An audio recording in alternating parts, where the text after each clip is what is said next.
Hey guys, Magnet here with another Legacy of the Void beta game. Let's take a look at another one from a really good guy named Neuro, who was kind enough to send me his big replay pack.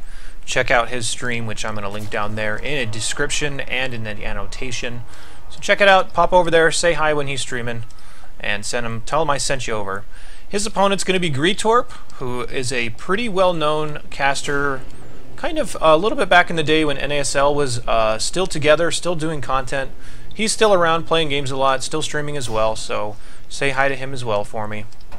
It's going to be Gretorp versus Neuro like we mentioned, and Gretorp looks like he's going to go Command Center first, considering the depot was a little bit late. I guess it doesn't matter too much if he's just going to go ahead and drop a Command Center, but still, you don't typically want to block yourself too hard to be producing SCVs, considering you can't really be producing right now.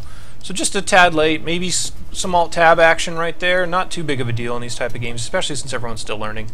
Neuro, like we expected, Hatch first from Zerg, and I think Hatch first is probably just going to be commonplace in almost every game in Legacy of the Void, so probably should get used to seeing that just a little bit. Drop in the pool here, probably going to drop a gas fairly soon as well, just to get that Zergling speed, which you definitely need out, so there's that gas as well.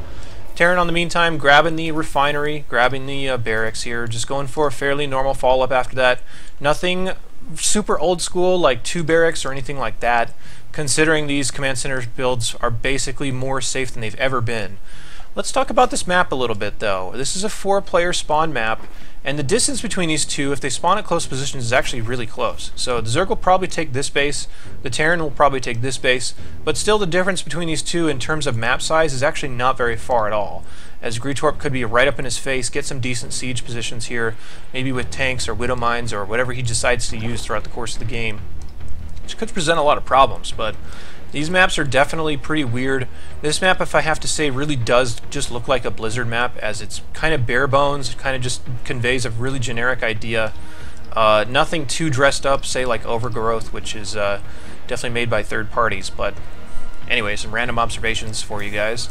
Some Zerglings coming out right now from Neuro, just trying to stay a little bit safe. These Zerglings are actually pretty plentiful, 8 lings already, and I think part of this is he doesn't really know what's going on, so if there's anything super weird like a Cyclone opener, you don't want to get caught with your pants down against that, and 8 lings would be plenty against something like that. So nothing too crazy, but still kind of a little bit of extra ling production here in the early game. And for the most part, once Neuro figures out what's going on, it's going to be like, okay, not really a whole lot I can do with these guys, but I guess it was safe considering I didn't really know what was going on. Considering he is not scouted, he doesn't even know where Gretorp is right now. The only thing you can assume is he's not over here, considering he didn't see his base. But Roach Warren on the way right now, just general safety type of stuff. By the way, this is a weird map too because there are 2 entrances to the natural, so that can become a big problem as well for a Zerg player, and I think the Roach strategy is a good idea. So surprisingly enough, Gretorp actually going for Bio here, which Bio has kind of been very, I guess for lack of a better word, shoved aside for Legacy of the Void so far in favor of mech, so it's always interesting to see Terrans that go Bio and how they're able to support it, and how they're really able to play out games against all these new Zerg units that can definitely kind of thrash them pretty good. But we'll have to see if Gretorp can take advantage of that. One big thing with Bio, by the way, guys, is that in Legacy of the Void, it's going to be so much more centric around drop play. So it can't be this type of unit composition where you just sit around in a ball and try to engage the other 2 races very reliably. You have to be relying on your drops, relying on getting a lot of smaller victories and adding up to one big overwhelming victory. Here comes these Zerglings, by the way, just trying to see what's going on. They have really no idea the Hellions are on the map right now. Only 2 Hellions, not really going to do too much. This is looking super standard as far as Heart of the Swarm type of play off of a command center first. Just going for these Hellions, trying to get a little bit of map control. Neuro trying to grab some SCVs. I think he did get 1. Not going to get any more than that though. So those first 8 lings, like we talked about, probably not going to do too much, and they definitely did not do too much. Roach is on the way as well. This is a pretty low econ opener actually from Neuro, opening up a 2-base Roach production before taking a 3rd, which again can be really weird because of the map and especially because of the spawn positions. So he's got a lot of creep to spread. He's got to really keep himself safe from, say, anything super strange like 2 factory Blue Flame Hellion, for example. He did scout in there though, and he knows that it is 3 barracks, so he's not going to be in danger of anything weird like that. Just pushing back these Hellions with these Roaches is Neuro. Gretorp in the meantime going double eBay on his wall here, which is semi-common, I guess, if you're confident that you're not going to be busted anytime soon.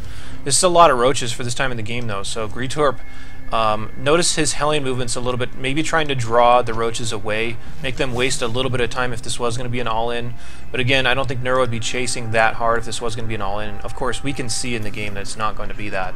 Just going to be a lair, it's going to be a baneling nest, and this is going to be kind of a normal transition after producing that first handful of roaches, just getting into more than likely Spire play from this point, as the baneling nest is coming down, which is typically the support you want for those mutas. And Hellion's trying to come in here once again, really not doing too much so far. You can see the workers killed only 3.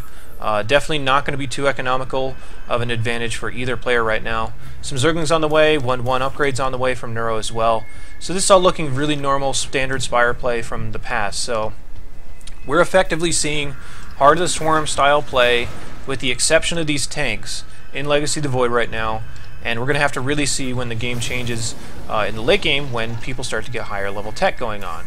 The lair is going to finish up here. Typically when you finish lair, you want to get baneling speed and Spire right away if you're going to run this style, so that should be his next spending on gas, I'm going to have to guess. Be weird for him to make banelings right now, considering slow banes are usually pretty bad. So we'll have to see what his production is going to come down. There's the baneling speed right now. Spire should be coming down here any second. Just going to try to see what he can get with these lings. There is a small hole in the wall, so he can deal a little bit of damage against these units, as the Zerglings do get right on top of him.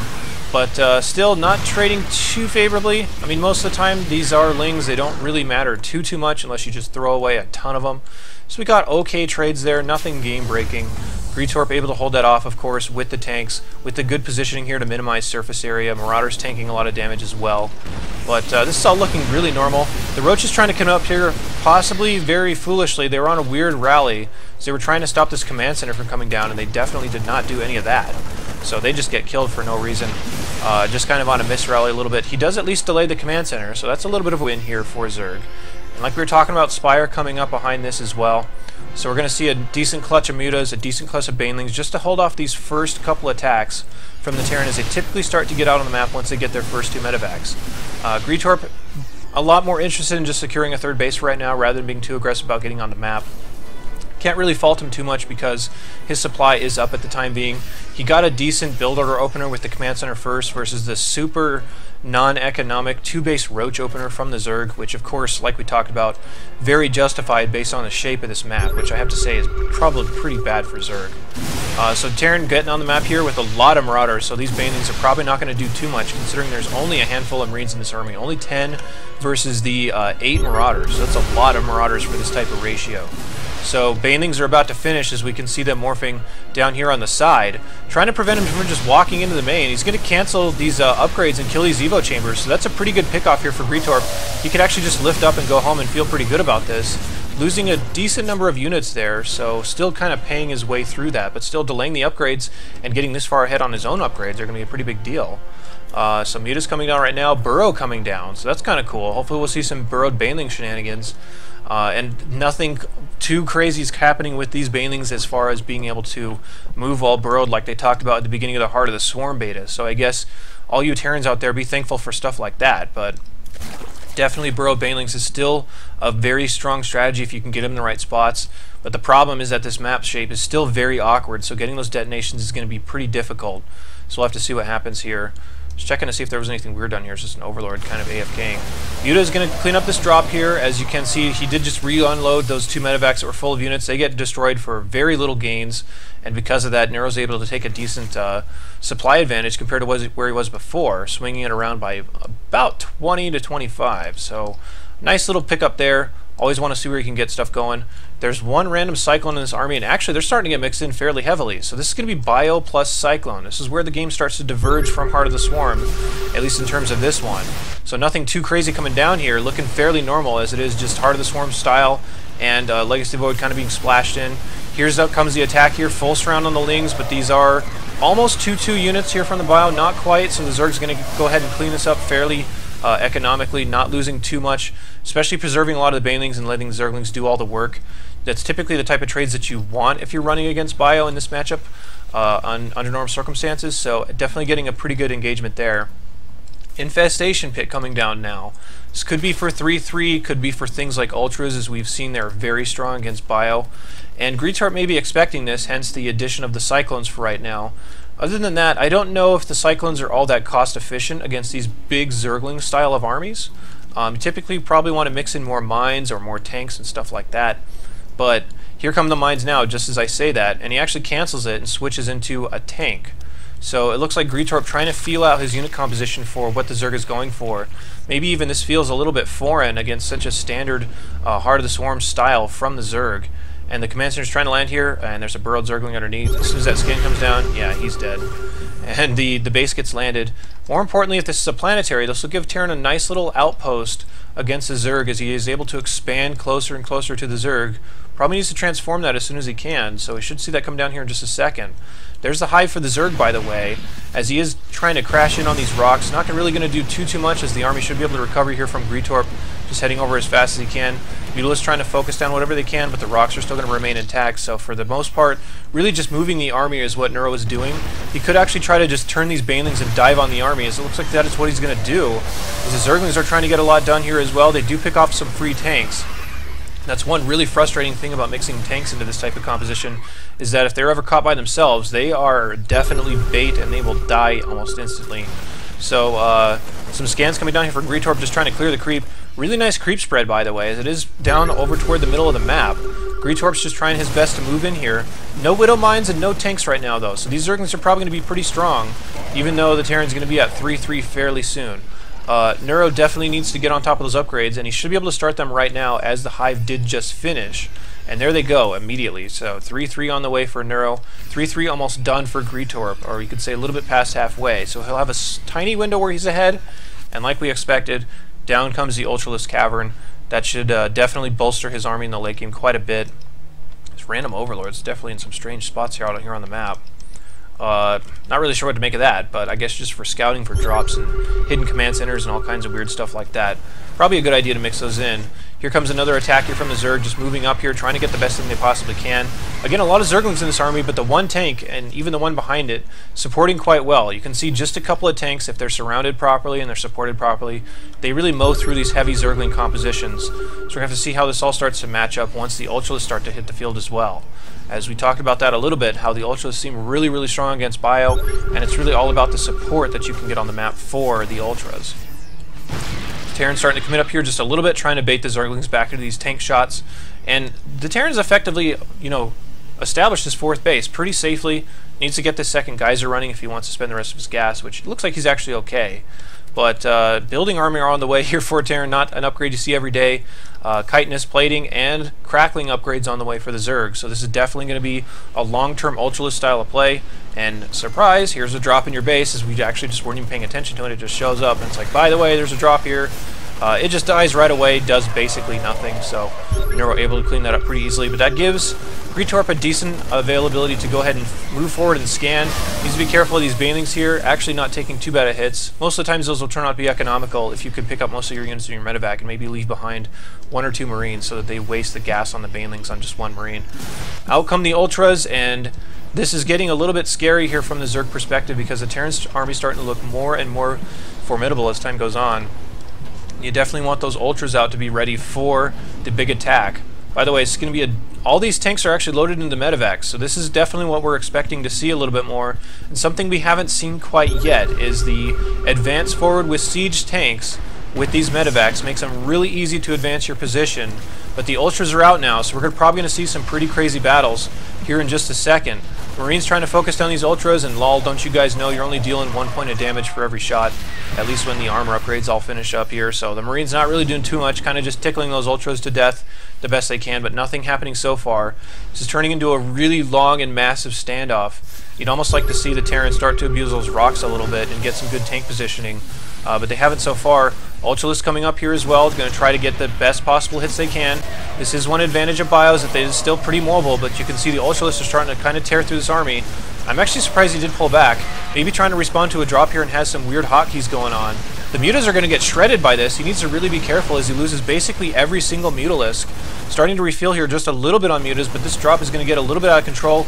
Doesn't want to lose his hive. The Cracklings come up here. You can see the Cracklings really chew through this army quite quickly, a lot better than they did before. considering they do stack quite a bit and the Marines don't have a lot of base armor. So chewing through those Marines pretty fast, all those cracklings. But this siege up here from the Terran, the more tanks they add, the more scary this is going to get, because these tanks can be moved around really easily. You could see him flying around in these medevacs, getting whatever position he wants without having the delay of having to move the siege tanks. Definitely makes him a lot more viable in this matchup here. Ultralisk starting to come up here once again. There's a lot of Banelings mixed in here as well. The Ultra's tanking the tank shots quite a bit. Tank's getting some pretty good hits on the Banelings, so the Zerg army is definitely crashing in here quite a bit, doing a lot of damage, but still the Terran stands up to this reasonably well. The only downside for this is that the tanks are gone, so this is just mostly Marines against these Ultralisks, and like we talked about before, this is usually not going to do too much damage, so Gretorp just picks up wisely and just gets out of there the best he can. He's actually trying to force a base trade so he can adjust his unit composition the best as possible to deal with these Ultras, but the medevacs are just totally AFK right now as they just die for no reason whatsoever. One of them actually probably won't even unload, so he just lost 4 full medevacs, whereas he had an okay advantage. Could have at least kept these Ultras busy for a little while. So that was kind of unfortunate there from Gretorp. Gretorp's having a really hard time taking another base here, and for as much as people like to say Ultras are too strong in combat, the issue is that if the Zerg's creep spread is good enough, it's almost impossible to advance on the map against these guys, and it's almost impossible to take all these extra bases later on as the game goes on. So that's the biggest difficulty with these guys. It's not a matter of being able to not produce the right counters or whatever. It's mostly trying to move out on the map and get good positioning, because these guys are really hard to kill, and it means that they'll be able to repel your attacks on creep a lot more easily than you would really think. So that also means if you can't get position on the map, you can't just take extra bases. So the 5th base from Gretorp is definitely going to die here pretty soon. Terrans start to take a little bit of initiative and move forward while the army's out of position for the Zerg. I have no idea what it's doing over here, but maybe just a little bit of a misrally. It looked like he did just F2 and set everything back to the middle area where it could all kind of collaborate together. Here's the Thors coming out, trying to counter these Ultras once again, and we're going to see what happens in these subsequent fights, whether the Thors and tanks and Marauders and stuff can still stand up to these Ultralisks. This composition's pretty good, though. This is a lot of Marauders, a lot of tanks. They're, of course, on 3-3. Gretorp going to be dumping his extra Marines into drops, considering those are probably not going to be important for very much longer. So go ahead and drop it over here. Gretorp actually distance mining from this base, thinking he can actually take it, which is kind of funny, considering the Zerg is mostly established actually down here in the bottom left. But the drop coming down here, trying to go ahead and grab this high volley can, and the medevacs know they're dead, the Marines know they're dead as well. They don't really care because they're just going to swap out for more efficient unit composition anyway. So Gretorp kind of interestingly moving his way up towards the Zerg main, which is basically in tatters right now. There's just a few little shards of tech left, and that's it.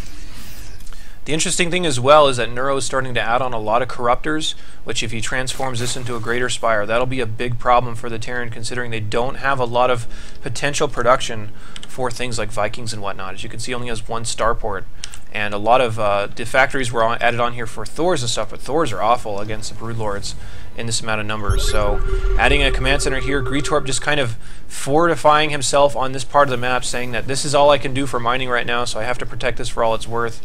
There is a little bit of sparse mining going on at the other bases, but they're pretty much mined out, so Gretorp's really hurting for money, whereas the Zerg just has infinity bases basically everywhere. It's just all over the map right now, even taking another base.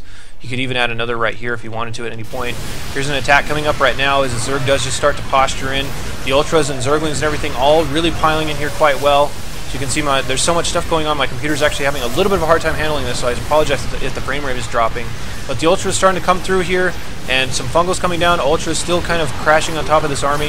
Zerg getting a really nice trade from that, as the Ultras are dead, but at the same time the Zerg, or rather the Terran, or excuse me, yeah, the Zerg, pardon all these corrections here, the Zerg actually does have a pretty frightening transition coming up here if he's able to start getting into those Broodlords. He could also use this Caustic Spray, which you can use on top of the of any building that you want, which he's not opting to use. You could easily just sit his Corruptors right here and use it on this building, and that building would go down in no time. So I hope he actually activates that and shows us a little bit about that, because we haven't actually seen that yet. But the Terran's starting to push us back just a little bit. He's able to repair through that, and like we mentioned before, kind of laughing at the building upgrade, or the building armor upgrade, it did definitely shine through right there against all those Zerglings, so I guess that was nice for him. But the Zerg really starting to repower up here. Also, the supply difference is enormous right now, 173 to 83. The reason that this game isn't quite over yet is because the Zerg just doesn't quite have the units to knock this down. as he has a lot of his supply tied up in production as it's just coming out right now, whether it's Ultras or Infestors. Infestors are all low energy. He has these Corruptors here. He can use the spray, which I hope he uses right now to try and kill this building. So we'll have to see if he's able to do that. Yeah, okay, so now you can just sit here and watch and see how fast this is going to go if these guys crank up their damage, which you just have to sit there for long enough, and it didn't quite happen. But if it happens, the damage output from these guys is just insane. So you'll see how fast it is if he's able to ever get a good attack here. Dropping some changelings here, sacking the Overlord, or rather, sacrificing some hit points on the Overseer just to try to get in there. Gretorp is just so poor right now, though, and that's, again, what really comes down to these Ultralist builds. It's just so hard to move out on the map. It's so hard to secure against a Zerg that can spread their creep really well because the Ultras are actually still pretty fast. And Gretorp is just totally starved right now. So the composition from the Zerg's been really nice. There's a Greater Spire like we expected, but since Gretorp's economy is just so low, there's just no way he's ever going to be able to overcome a 200-200 Zerg plus the impending Remax once the Zerg starts to lose units. So this is definitely a big uphill battle for the Terran right now, and I can definitely see kind of the frustration in the play, just saying like, you know what, I just had the hardest time taking another base from beyond this because it's just so hard if I have these immobile siege tanks. Granted, they are more mobile now, but here come the Ultras right now against a lot of these Marauders, really just chewing through them, taking hardly any damage as one Ultralist is starting to get a little bit low, but the whole army gets blown up. No Ultralists die in the battle, which is to be expected against this type of vanilla bio army. This is so many Ultras on the map right now, 14 Ultras, pretty insane. He's going to turn on the Caustic Spray here so you guys can see how fast this actually is. We'll just watch the Orbital Command's health, and these guys should be kicking into their second mode, and now the Vikings push them away once again. So, geez, Viking, way to ruin our fun. A little bit of a drop here from Gretorp, but the Ultras are basically mopping up everything. Gretorp is 100% desperate right now for anything to happen. And of course, since they do have Vikings, you can't just turn around and kill them with the Corruptors if they get too close. But yeah, there's so many Ultras on the map here. Gretorp is so poor, there's no way he's going to be able to get through this. So I guess just kind of digesting what's happening here. Maybe you want to play around with the units a little bit more, but all he can make right now is Marines. And Neuro has so much money, he can just make whatever he wants. So, kind of an interesting game here, and again, just kind of pointing out the strength of these Ultras right now. And again, you guys can argue as much as you'd like about what units they could counter it and whatnot. You have to take in consideration the way that bio production works once you get into the late game. But also, it's just a matter of how are you ever going to get a unit composition that's strong enough to be so spread out against so many Ultralists when they can just attack you all at one point when you're weak. So, yeah, it's weird to think about right now, but at least we should be examining this from all angles and trying to figure out what's best for Legacy of the Void in the long term. So Gretorp just go ahead and says, like, you know what, there's no way I'm going to be able to win this game because I'm infinity dead. So he goes ahead and taps out, but hopefully that was an interesting game for you guys to at least sit here and watch. The Caustic Spray, unfortunately, did not go to its next level, so we didn't quite see that yet, but still, hopefully we're still learning a little bit about how the game works. Did see a little bit of different stuff here from both sides. I still have yet to see a bio play from a Terran that's really impressed me, so I hope we can see something like that in the future, so we can still kind of say, you know, bio's still okay against Zerg and whatnot, but for the time being right now, it looks like mech is the dominant composition. But I'll be back with more replays really quickly. I'm probably going to do one more tonight, so look out for that following this video. I'll be back really soon. Check out the rest of my videos and my tutorials and whatnot if you want to learn more about the game, but I'll be back very soon, like I said, and this is awkward, so I'm just going to go ahead and say goodbye.